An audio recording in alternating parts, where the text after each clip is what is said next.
Thank you, Al. Wow. That was good. This is a hell of a dinner. Well, I want to thank Your Eminence. This is really great to be with you again. We love it. Governor Cuomo, our great senators. Hi, Chuck. He used to love me when I was a Democrat, you know.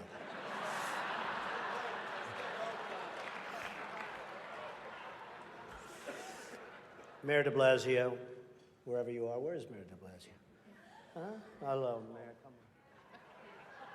See, in the old days, I would have known him very well, but I haven't been doing so much of the real estate anymore. And I want to thank Al and Nan Smith. Just a fantastic job you do with the dinner, and congratulations on a record. Over $6 million, right? Is their record.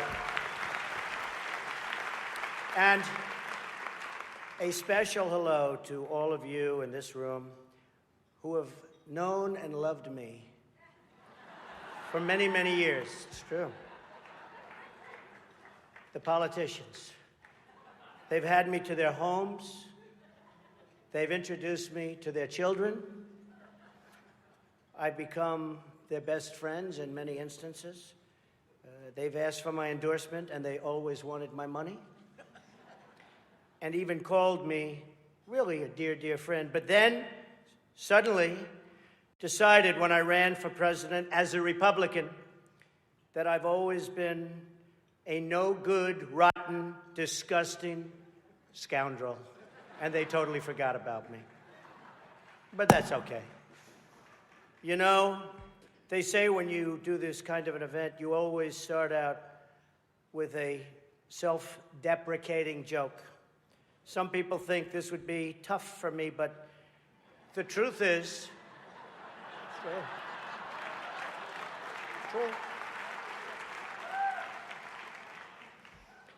the truth is, I'm actually a modest person, very modest. Breaking tonight, President-elect Donald Trump in fact, many close people to some tell me key that decisions about the team that will lead America to its historic comeback.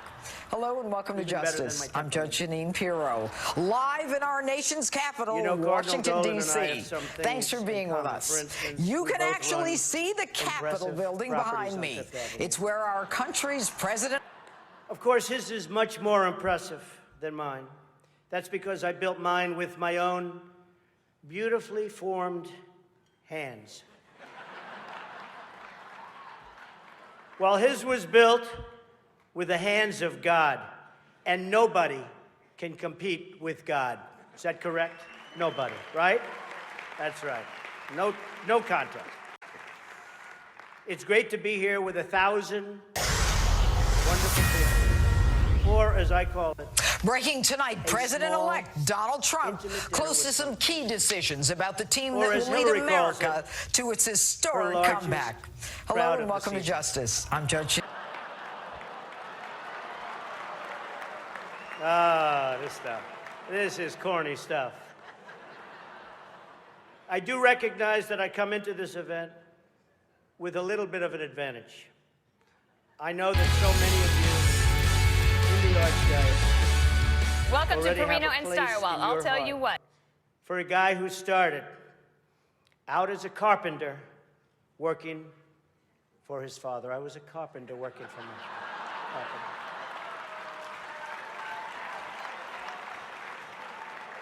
True. Not for a long period of time, but I was for about 3 weeks. What's great about the Al Smith dinner is that even in the rough and tumble world of a really, really hard-fought campaign. In fact, I don't know if you know Hillary, but last night they said that was the most vicious debate in the history of politics, presidential debate, the most vicious. And I don't know, are we supposed to be proud of that, or are we supposed to be unhappy? But they did say that, and I'm trying to think back to Lincoln. I don't think they can really compete with that. But the candidates have some lighthearted moments together, which is true.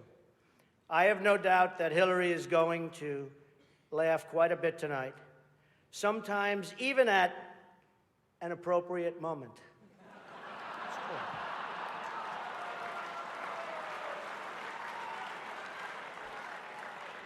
And even tonight, with all of the heated back and forth between my opponent and me at the debate last night, we have proven that we can actually be civil to each other. In fact, just before taking the dais, Hillary accidentally bumped into me, and she very civilly said, "Pardon me."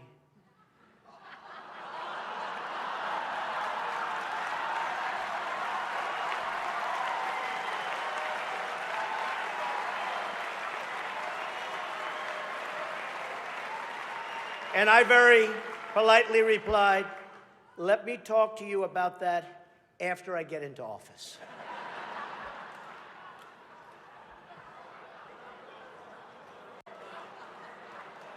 Just kidding, just kidding. And Hillary was very gracious. She said if somehow she gets elected, she wants me to be, without question, either her ambassador to Iraq or to Afghanistan. It's my choice.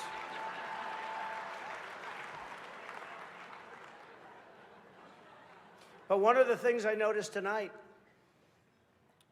and I've known Hillary for a long time, is this is the first time ever, that Hillary is sitting down and speaking to major corporate leaders and not getting paid for it. It's true. It's true. True. You know, last night, I called Hillary a nasty woman. But this stuff is all relative. After listening to Hillary rattle on and on and on, I don't think so badly of Rosie O'Donnell anymore. In fact, I'm actually starting to like Rosie a lot.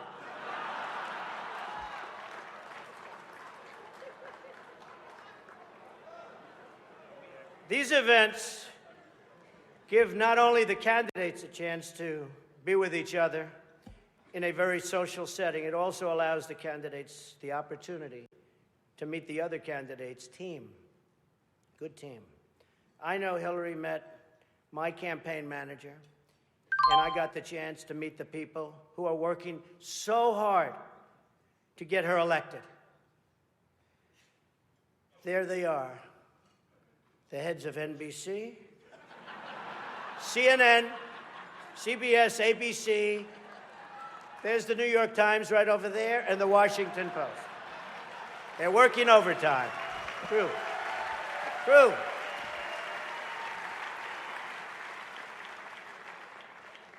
Oh, this one's going to get me in trouble. Not with Hillary. You know, the president told me to stop whining. But I really have to say, the media is even more biased this year than ever before, ever. You want the proof? Michelle Obama gives a speech, and everyone loves it. It's fantastic. They think she's absolutely great. My wife, Melania, gives the exact same speech. And people get on her case. And I don't get it. I don't know why. And it wasn't her fault. Stand up, Melania. Come on. She took a lot of abuse.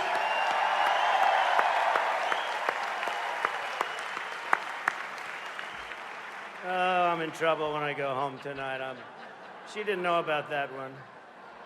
Am I okay? Is it okay? Cardinal, please speak to her. I'd like to address an important religious matter, the issue of going to confession, or as Hillary calls it, the 4th of July weekend with FBI Director Comey. Now, I'm told Hillary went to confession before tonight's event. But the priest was having a hard time when he asked her about her sins, and she said she couldn't remember 39 times. Nah. Hillary is so corrupt. She got kicked off the Watergate Commission. how corrupt you have to be to get kicked off the Watergate Commission. Pretty corrupt. Hillary is and has been in politics since the 70s. What's her pitch? The economy is busted. The government's corrupt. Washington is failing. Vote for me. I've been working on these problems for 30 years. I can fix it, she says. I wasn't really sure if Hillary was going to be here tonight because I guess you didn't send her invitation by email. And I don't want this evening without saying something nice about my opponent. Hillary's been in Washington a long time. She knows a lot about how government works.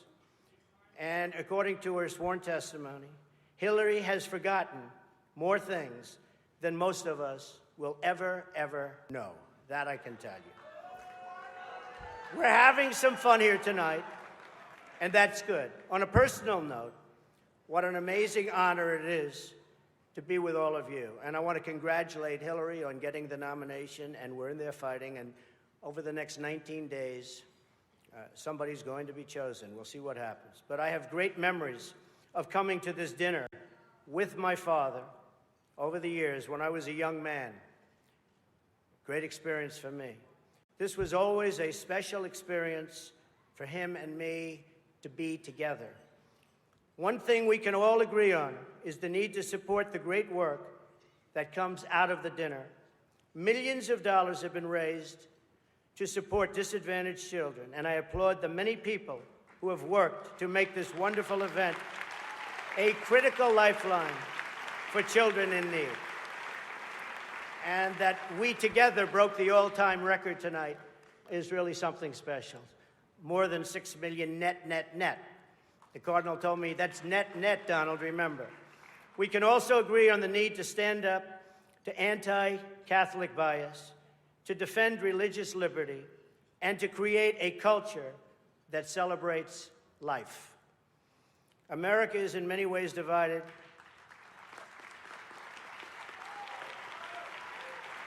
Thank you.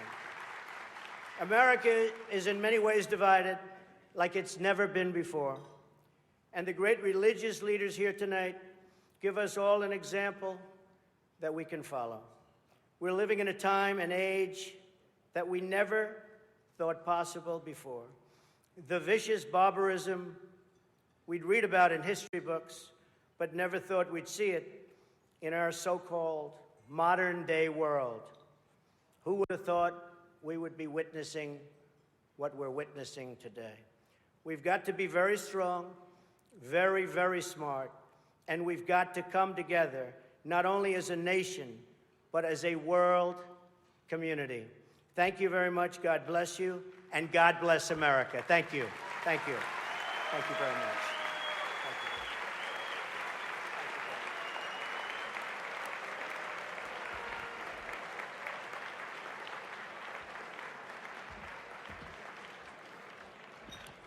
As Ronald Reagan would say, there you go again.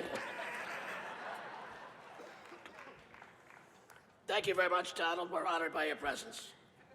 This dinner is a fundraiser for the needy children of the Archdiocese. I'm pleased to announce that tonight we have raised $6 million.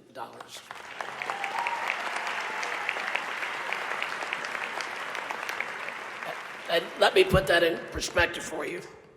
That will pay for nearly 5 minutes of our next speaker's speech. Hillary is a Democratic nominee for president, and it wasn't exactly a smooth ride she had hoped for. She endured a tough primary challenge from that young centrist upstart Bernie Sanders. She endured questions about her health.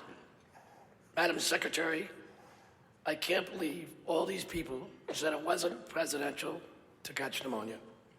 Just look at William Henry Harrison. And she said things that she later had to take back. For example, Hillary really didn't mean it when she called half of Donald's supporters a basket of deplorables. To be fair, Donald didn't really mean it when he said he'd release his tax returns either. Secretary Hilton's career in public service is admirable. She has devoted her entire life to working for public service from Arkansas to Washington to New York. She has been a tireless advocate for children, and her attendance here tonight is one example of that. Ladies and gentlemen, please welcome Secretary Hillary Rodham Clinton.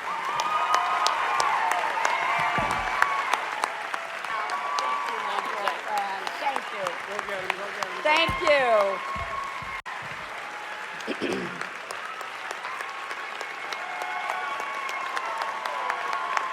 Thank you. Your Eminence, Your Excellencies, members of the clergy, Alan Nance Smith, Donald and Melania, and all the distinguished guests. You know, earlier tonight, Al reminded me that when the first Al Smith ran for president, he chose as his running mate the progressive senator from Arkansas, Joseph T. Robinson, who was one of my husband's political heroes.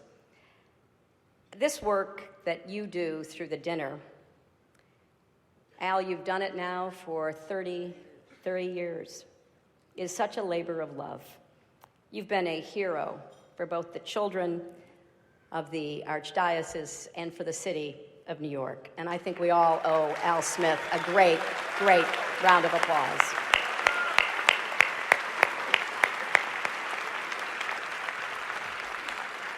This is such a special event that I took a break from my rigorous nap schedule to be here. And as you've already heard, it's a treat for all of you too, because usually I charge a lot for speeches like this. But for me, it was kind of ironic thinking about a fiery populist, Al Smith. If he were here today and saw how much money we've raised for needy children, he'd be very proud. And if he saw this magnificent room full of plutocrats celebrating his legacy, he'd be very confused. It's a special honor to be here with Your Eminence. Now, I know, Your Eminence, you were criticized for inviting both Donald and me here tonight. And you responded by saying, if I only sat down with those who were saints, I'd be taking all my meals alone. Now, just to be clear, I think the Cardinal is saying I'm not eligible for sainthood. But getting through these 3 debates with Donald has to count as a miracle.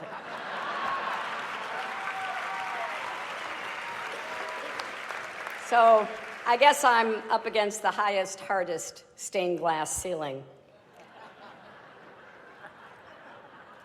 But Your Eminence, you do deserve great credit for bringing together 2 people who've been at each other's throats, mortal enemies, bitter foes.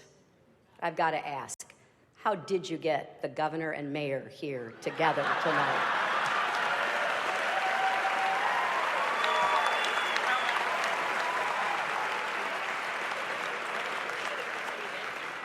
Now, I've got to say, there are a lot of friendly faces here in this room, people that I've been privileged to know and to work with. I just want to put you all in a basket of adorables. And you look so good in your tuxes, or as I refer to them, formal pantsuits. And, you know, because this is a friendly dinner for such a great cause, Donald, if at any time you don't like what I'm saying, feel free to stand up and shout wrong while I'm talking. You know, come to think of it, it's amazing I'm up here after Donald. I didn't think he'd be okay with a peaceful transition of power.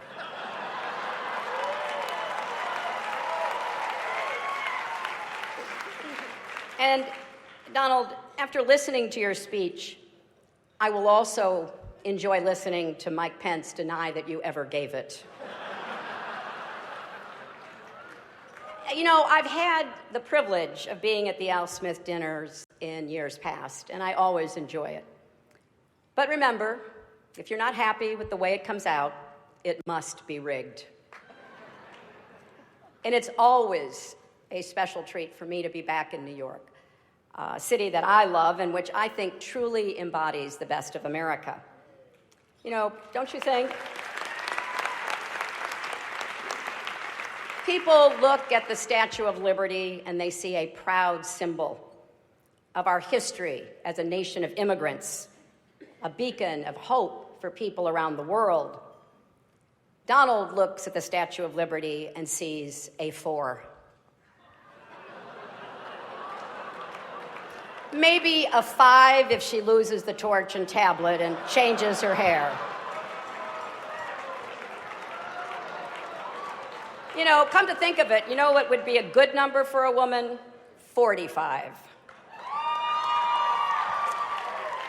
But I digress. Now, I'm going to try my best tonight. But I understand I am not known for my sense of humor. That's why it did take a village to write these jokes. People say, and I hear them, I know, they say, I'm boring compared to Donald. But I'm not boring at all. In fact, I'm the life of every party I attend, and I've been to 3. And when the parties get out of hand, as occasionally they do, it's important to have a responsible chaperone who can get everyone home safely. And that is why I picked Tim Kaine to be my vice president.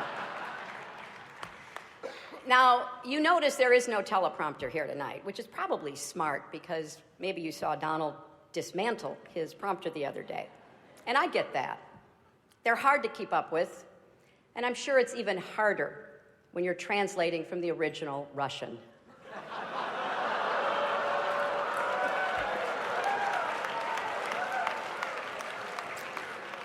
But every year, this dinner brings together a collection of sensible, committed, mainstream Republicans, or as we now like to call them, Hillary supporters. Now, some of my critics, and I hear that too, yeah, they think I only say what people want to hear. Well, tonight that is true. And here's exactly what you want to hear. This election will be over very, very soon.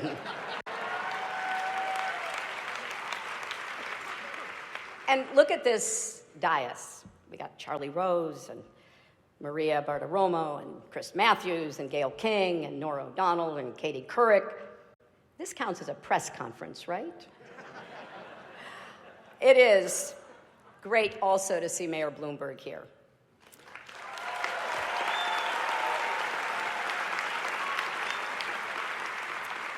It's a shame he's not speaking tonight. I'm curious to hear what a billionaire has to say.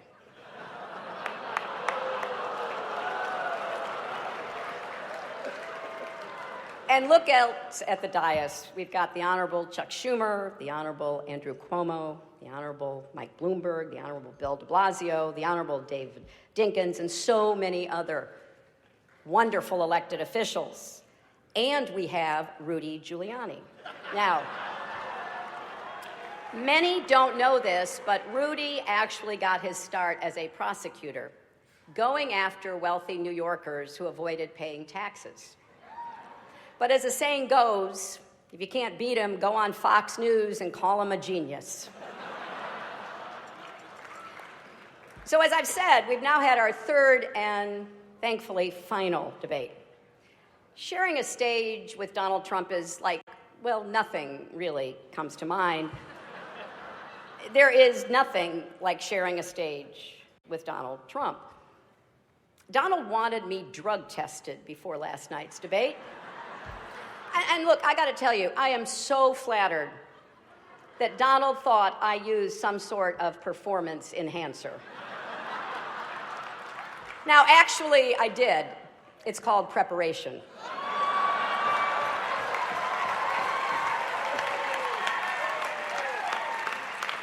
And looking back, I've had to listen to Donald for 3 full debates.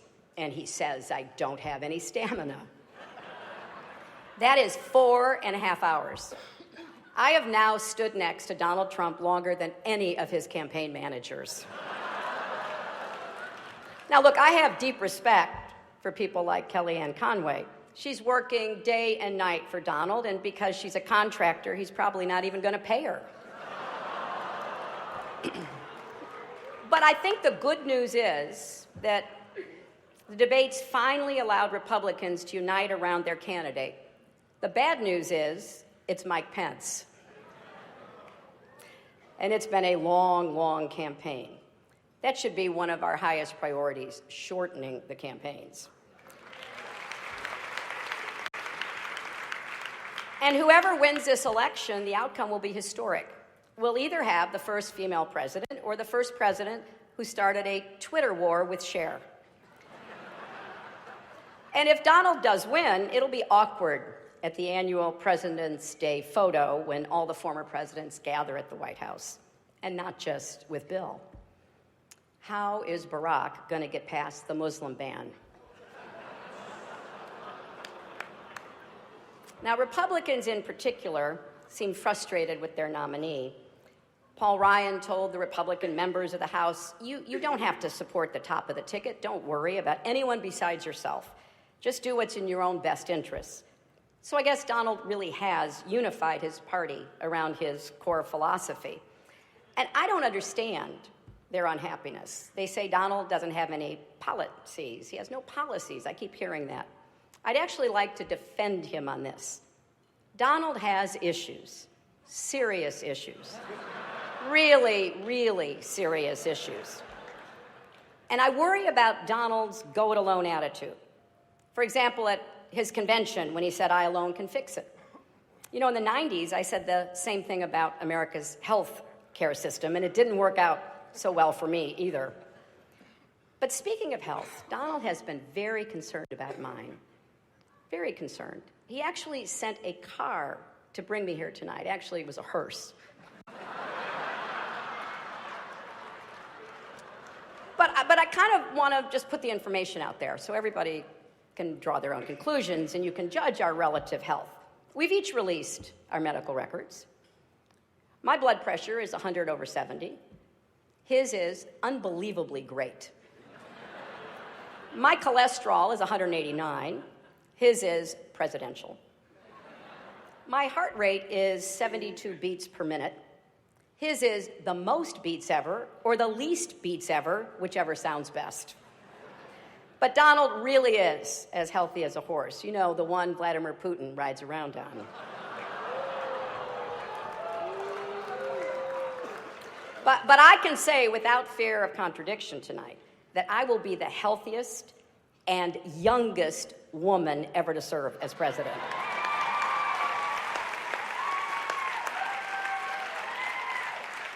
But this has really been a strange campaign. You saw it last night. You saw it again tonight. Donald has attacked me for a life in public service, and I didn't get that at first. I kind of get it now. As he told Howard Stern, he doesn't like it when women have been around for more than 35 years.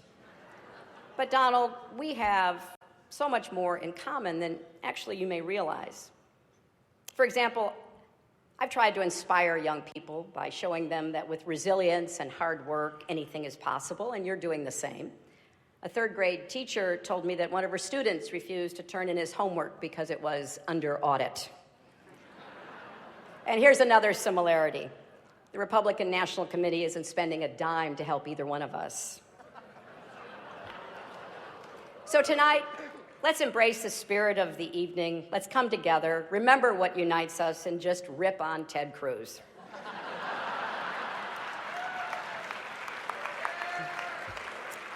I hope you enjoyed my remarks tonight. I said no to some jokes that I thought were over the line. But I suppose you can judge for yourself on WikiLeaks in the next few days. Donald will tell us after the benediction whether he accepts that this dinner is over. He has to wait and see. But there's nothing funny about the stakes in this election. In the end, what makes this dinner important are not the jokes we tell, but the legacy that we carry forward. it is often easy to forget how far this country has come. And there are a lot of people in this room tonight who themselves, or their parents or grandparents, came here as immigrants, made a life for yourselves, took advantage of the American dream and the greatest system that has ever been created in the history of the world to unleash the individual talents, energy, and ambition of everyone willing to work hard. And when I think about what Al Smith went through, it's important to just reflect how groundbreaking it was for him, a Catholic, to be my party's nominee for president. Don't forget, school boards sent home letters with children saying that if Al Smith is elected president, you will not be allowed to have or read a Bible. Voters were told that he would annul Protestant marriages. And I saw a story recently that said people even claimed the Holland Tunnel was a secret passageway to connect Rome and America to help the Pope rule our country. Those appeals to fear and division, can cause us to treat each other as the other. Rhetoric like that makes it harder for us to see each other, to respect each other, to listen to each other, and certainly a lot harder to love our neighbor as ourselves. I believe how we treat others is the highest expression of faith and of service. Now, I'm not Catholic, I'm a Methodist, but one of the things that we share is the belief that in order to achieve salvation, we need both faith and good works. And you certainly don't need to be Catholic to be inspired by the humility and heart of the Holy Father, Pope Francis, or to embrace his message.